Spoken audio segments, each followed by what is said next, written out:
yang dikritik nggak boleh marah. Giliran dia dikritik, dia marah-marah. Cuek. Gaya doang yang elit, bayar pajak ngirit. Cuek. Mantap. Boleh, Mas Tejo, Mas Tejo. Makannya ikan salmon, tapi milih presidennya ikut arus. Iya. Oke, boleh. Lanjut, Abdur. Katanya wakil rakyat, tapi apa-apa ikut ketum partai. Cuek. Ah, nggak berani. Oke. Bukan. Jangan pilih yang banyak janji, apa gunanya kalau cuma bikin mimisan. Mending pilih yang banyak gagasan. Cuak! Oke, Oke, Bung Rocky nih. ayo. Tuh. Kampanye untuk negeri, tapi mencuri untuk diri sendiri. Cuak! Tepuk tangan, terima kasih. Silakan para panelis. Penonton sejati yang diharapkan menahan emosi. Kenapa? Karena bintang tamu yang satu ini akan kita hadirkan. Dia adalah seseorang yang bisa dikatakan mungkin hatersnya banyak. Atau nggak tanggung-tanggung dalam menyatakan statement-statement yang kontroversial. Atau banyak sekali mengkritik soal-soal pemerintahan. Kalau di luar negeri ada Rocky Balboa yang bisa bikin 49 kali KO. Nah kali ini, tahu Rocky Gerung bisa bikin politisi-politisi KO. Langsung saja, apakah benar no Rocky, no party? Nah kita akan langsung saja undang bintang tamu kita. Malam ini dialah Rocky Gerung.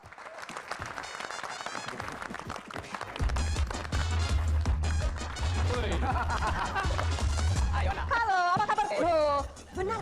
Baru datang udah bikin kegaduhan. Tapi mau tahu dong, Bang Rocky itu kalau bikin gaduh emang dari hati atau ada pesanan sih? Dari mimpi aja, kalau mimpi buruk pasti gaduh. Panggil. Oke, tepuk tangan Rocky Gerung. Sebelum saya bacakan aturan mainnya untuk Bang Rocky dan juga para panelis yang ada di sini, kita akan dengarkan kata sambutan dari Abdur. Ini aku paling tunggu. Malam ini. Tepuk tangan buat Abdur. Jangan kecil banget. Ayo, Abdul. Bang Odin, mohon izin. Terima kasih banyak teman-teman semuanya. Ini Bung Rocky Gerung ini luar biasa sekali. Beliau ini suka sekali kritik pemerintah, sumpah. Setiap hari saya nonton videonya beliau itu kritik pemerintah. Tapi selain daripada itu, beliau juga ternyata punya hobi naik gunung. Kayaknya tempatnya aktivis ya begitu ya. Kritik naik gunung. Karena Suhoki juga begitu kan, suka naik gunung juga gitu. Kenapa suka naik gunung, Bung? Maksudnya biar gampang menghindari undang-undang ITE ya kayaknya. Enggak, kalau naik gunung pasti turun. Kalau naik ke kursi kekuasaan nggak mau turun. Beliau sudah dilaporkan berulang-ulang kali oleh orang yang cenderung sama gitu, yang melaporkan beliau, tapi selalu lolos. Hebat juga. Bahkan beliau ketika menjadi saksi ahli sidang ijazah palsu, jaksanya itu dimarah-marahin, dibodoh-bodohin jaksanya. Sila kok bisa begitu ya? Bung Rocky ilmu hitam ya kayaknya ya. Tidak punya ijazah tapi mengajar filsafat dari S1 sampai S3. Honornya juga tidak pernah diambil. Tapi bisa hidup. Nah, saya yakin sih ilmu hitam pasti. Benar fix ilmu hitam pasti. Yang terakhir nih, beliau ini berbicara tuh quotable lah ya. Banyak yang dikutip sama orang-orang. Tapi satu hal yang saya paling ingat sampai sekarang itu adalah ketika beliau mengatakan bahwa pemerintah itu adalah pencipta hoax terbaik. Karena mempunyai instrumen yang paling lengkap gitu untuk menciptakan sebuah hoax gitu. Lalu kemudian setelah saya pikir-pikir, ya memang betul juga. Tapi yang pemerintah tidak punya adalah seorang Rocky Gerung. Kenapa? Pemerintah tidak punya tuh Rocky Gerung. Makanya pemerintah kemudian cari, kira-kira siapa ya yang mau lawan Rocky Gerung? Dapatlah Ali Mokhtar Ngabalin. Datang untuk lawan. Ya itulah, pemerintah itu memegang prinsip tidak ada rotan, kayu bakar pun jadi.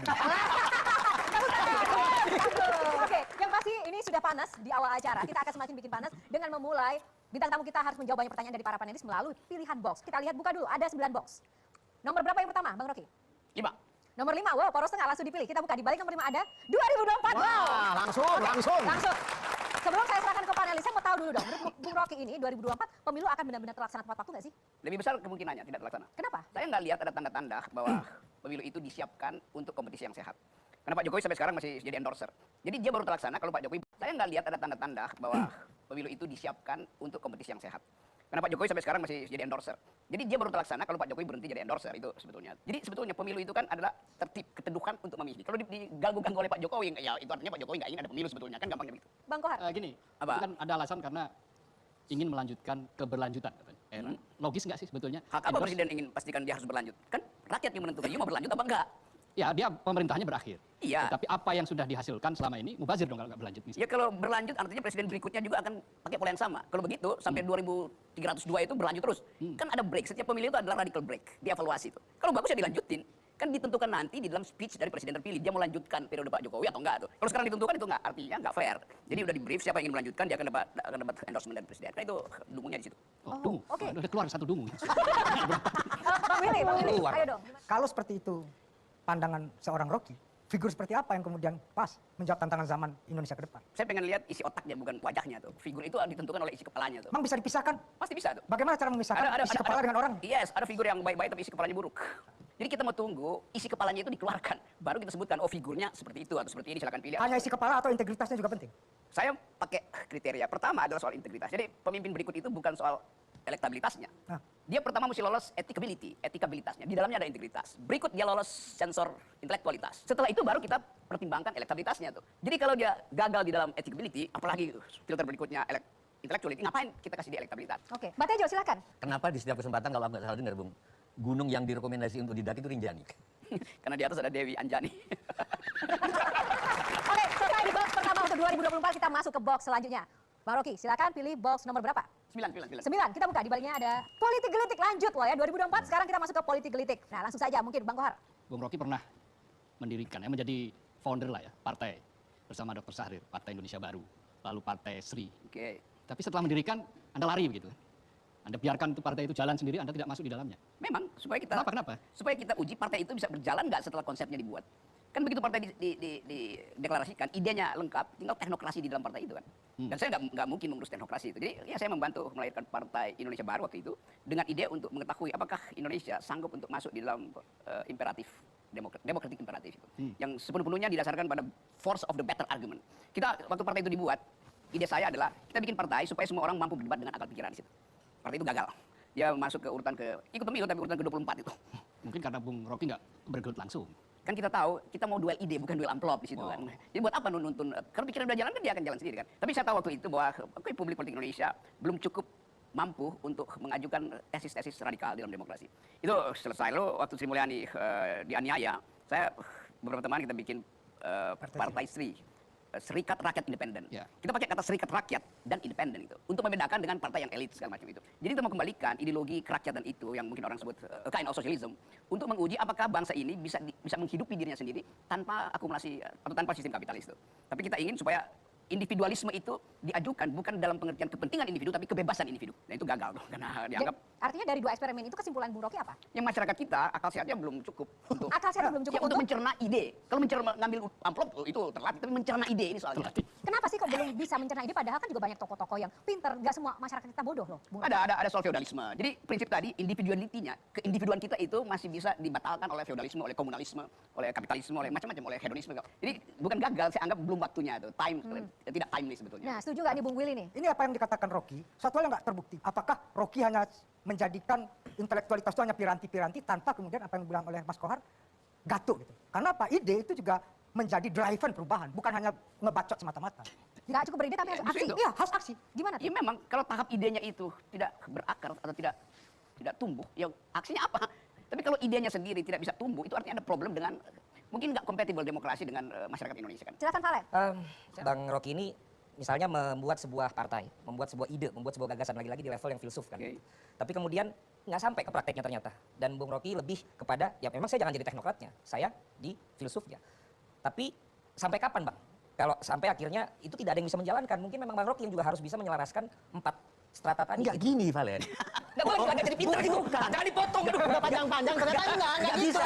Nggak bisa. Kita harus mendidik Udah ya. bagus banget, gua kayaknya Ide minum itu deh. pelaksananya, eksekutornya nggak harus yang bersangkutan. Betul. Jadi di wayang kalau kamu tahu, sorry, ada seorang pandita yang sangat sakti, dia hanya perlu mencari rama untuk membunuh Rawana. Padahal dia bisa langsung membunuh. Nggak bisa. Sebagai eksekutor dia perlu rama. Berarti maksudku berarti perjuangannya Bang Rocky ini Nggak utuh, nggak full. maunya apa gitu berarti. Saya selalu berpikir bahwa ide itu dia akan cari kaki, dia akan merambat. Kan kadang-kala ide itu nggak kelihatan tuh. Tadi Anda sebutkan visi itu dimaksudkan untuk disodorkan atau diselundupkan ke dalam wilayah politik. Tetapi pada waktu itu kita tahu bahwa untuk menyelundupkan itu perlu amplop. Amplopnya nggak ada. Jadi kalau Anda bilang kenapa nggak terusin, boleh, tapi saya mesti jadi oligarki juga. Dan itu bertentangan dengan visi tadi kan. Jadi memang udah gagal di situ, nggak ada soal. Saya nggak menyesal itu. Pada saat memberikan ide gagasan tadi dari para filsuf itu, kan udah tahu medannya akan seperti itu Bang. Nah, betul. Kenapa konsepnya tetap dibuat yang udah tahu itu akan mentok di tahap implementasi karena Betul. sudah amplop semua Bang. Iya. Kita bisa menanam mengubah pondasinya. Ngerti? Kita bisa mengubah itu. Kalau saya ingat prinsipnya Madonna bilang begini, Anda bisa berubah, become a better version of yourself. Jadi bukan become a better person, a better version of yourself.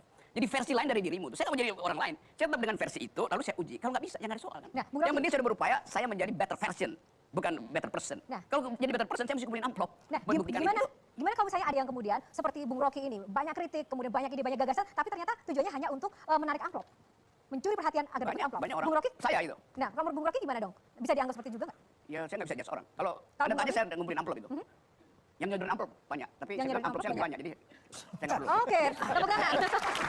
Nah, kembali di Q&A, karena setiap pertanyaan selalu ada jawaban. Tantangannya masih ada, teman-teman panelis dan Bung Rocky. Kita akan mulai langsung dengan box mana yang akan dipilih Rocky Gerung. 4. Nomor 4, play or pass. Pas. Oke, lanjut, next box. Dua. Nomor dua, dibalik nomor 2.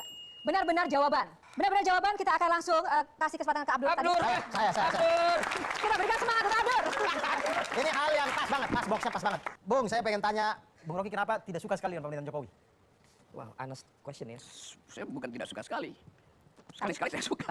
Pada waktu awal, saya nggak anti Jokowi. Di awal ketika Pak Jokowi mulai namanya muncul, kita beri kesempatan seorang sipil itu masuk di dalam politik.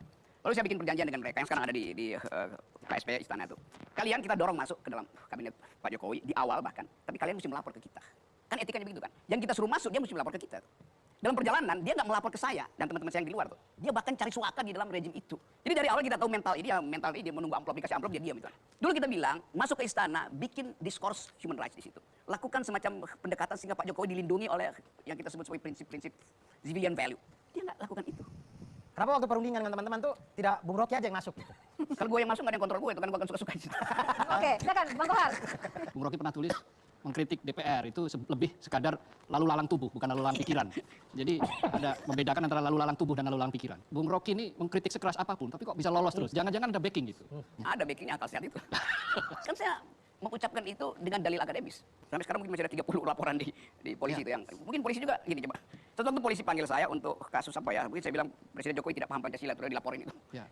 Kalau dia paham, dia nggak berutang pada Cina untuk kereta cepat misalnya itu. Saya kasih begituan kan. Kalau dia paham Pancasila itu. Karena dia tahu bahwa kalau dia berutang yang akan bayar adalah rakyat. Itu bertentangan dengan prinsip keadilan sosial. Jadi saya bilang, saya mulai dengan asumsi dan asumsi itu mesti saya buktikan. Kalau saya mau buktikan, kasih saya akses untuk pergi pada departemen yang saya kritik. Kan mereka mau kasih kan. Lo riset itu mesti begitu. Jadi saya nggak pernah ajukan sesuatu yang sifatnya delik.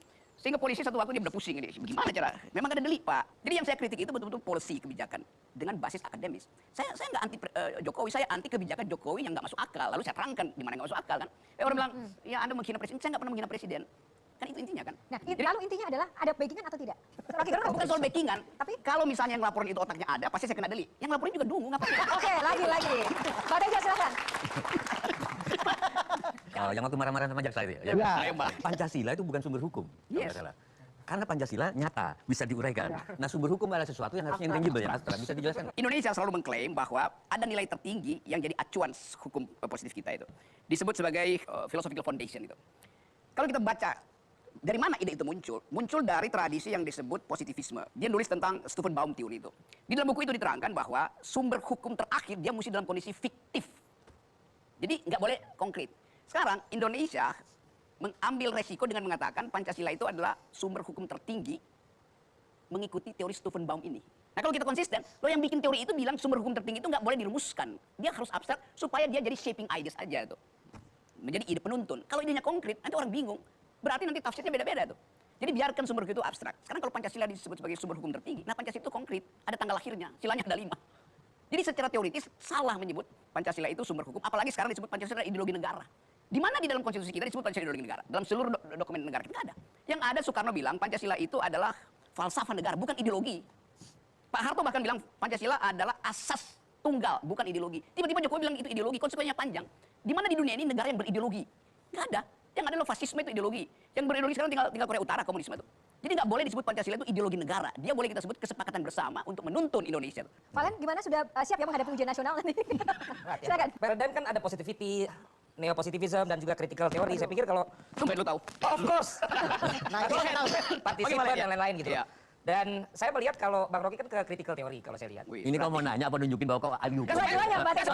Masuk orang hukum itu loh. Tapi critical theory, Kak Jo, itu dimulai dari ada misbelief system yang muncul dari lingkungan. Mungkin apakah memang dari dulu ada kekecewaan dari Bang Rocky di dulu-dulu dengan pemerintahan yang ada sekarang sehingga memang siapapun yang memimpin Bawaannya itu akan kritik terus dulu. diuji, terus dikaji, terus dikritisi. Nah, sementara yang sedang dibicarakan oleh Bang Rocky kan selalu akal sehat, akal sehat. Ini apakah menjadi bagian dari Bang Rocky juga akan membuat sesuatu jurnal atau kajian ilmiah atau apa sehingga kegergetan kepada masyarakat kita yang tidak berakal sehat ini akhirnya mulai bisa disebarkan oleh Gini, ya itu betul. Bang Rocky. Gue cuman ingin bongkar persembunyian feodalisme, persembunyian ketidakjujuran. Itu kegelisahan dari hati ya? It comes from my inner heart wholeheartedly. Tapi kan Bung Rocky selalu ngomong otak lu dipakai, jangan dungu. Baru kali ini gue denger Bung Rocky ngomongin tentang hati. Gini ya, Ternyata Bung Rocky punya hati juga. Kalau Bukan, Oke, tepuk tangan dong. dari apa yang disampaikan kan kayak nggak punya hati. Enggak dong.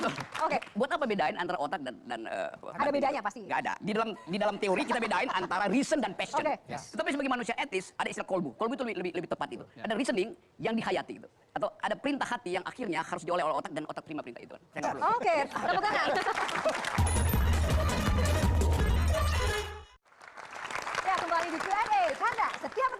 Selalu ada Jawaban. Oke, tadi sudah banyak sekali box yang dibuka dan pertanyaan yang sudah dijawab oleh Bung Rocky Gerung. Silakan kita buka lagi boxnya, yang tersisa adalah nomor ini. 7. Nomor 7, kita buka di balik nomor 7. Wow, keponya plus 62. Oke. Persilakan kesempatan untuk audiens yang akan memberikan pertanyaan langsung kepada Rocky Gerung. Siapa rekan-rekannya? Ada yang berani ini. Ada? Gua aja mikir Siapa? keras. Oke, silakan. Saya ingin bertanya, jadi dalam sebuah kontennya Bang Rocky yang membahas soal KPK itu banyak pejabat yang pensiun itu secara tidak jujur. Nah, kalau Bang Rocky sendiri nih, bagaimana sih Bang mempersiapkan pensiun bagi Abang sendiri, dan kalau pensiun itu Abang mau jadi apa? Jadi Silakan. saya berupaya seolah-olah saya punya gaji supaya ada pensiun itu. Ada pekerjaan. Ini if and only if ya. Kan kita tahu pensiun itu artinya saya tahu masa depan saya dijamin. Dijamin oleh siapa? Oleh perusahaan atau oleh negara tuh. Sekarang bagaimana orang mau mempersiapkan pensiun kalau misalnya harga sawit volatilitasnya tinggi. Harga minyak goreng sekarang yang tadinya disiapkan untuk dihemat, tiba-tiba para produsen minyak goreng kan lagi ngancam Jokowi ini. Bahwa mereka akan nggak mau produksi lagi karena presiden, pemerintah masih berutang pada produsen minyak goreng. Jadi kita sebut pensiun kalau ada ketegasan dan ada kejujuran di dalam kebijakan publik. Orang merencanakan pensiun karena dia tahu kebijakan publik itu jujur. Nah sekarang susah. Semua orang bahkan yang punya uang banyak dia nggak tahu bagaimana membuktikan bahwa pensiun dia itu akan berguna untuk hidupnya nanti. Jadi Bung Rocky untuk mempersiapkan itu bagaimana? Minyak goreng makin mahal apa segala macam. Ya, Saya basic-basic aja ya, yang minyak goreng aja ya. Biasa aja lah. Ya saya ikut Ibu Mega rebus aja semua. Oke, next ke penanya kedua. Judul kita kali ini kan No Rocky No Party. Nah, party yang paling party menurut Bung Rocky sendiri itu seperti apa sih? Pertanyaan paling ajaib nih. Keren loh. Keren. Buat Bung Rocky mikir, benar-benar. Party kan itu suasana kan. Jadi kita sebut, oke saya ada dalam party, artinya ada dalam suasana tuh. Jadi party itu adalah kata sifat. Nah party yang ada sekarang itu kata benda semua tuh. Jadi party yang paling party adalah party yang tidak ada threshold.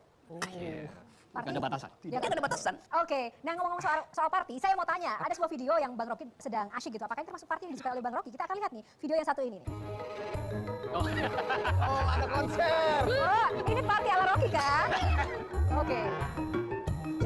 Nah, Bang Rocky ini videonya viral banget loh. Oh iya, viral banget, betul. Boleh dong. Apakah ini party yang sesungguhnya Rocky sukai, lakuin? Itu jadi viral karena ini kan namanya kejahatan kamera Kenapa? yang mengganggu privasi orang. Tapi memang itu ruang publik. Jadi selalu orang melihat apa yang unik di situ kan. Biasanya saya datang sendiri ke macam-macam ini. Nah malam itu saya datang dengan seseorang dan ya biasa aja kan orang mau nonton musik lalu ya ngapain dipersoalkan. Kan itu suasana yang memungkinkan saya menikmati wilayah yang non politis. Oke, udah cukup politis nggak jawaban saya? Oh, saya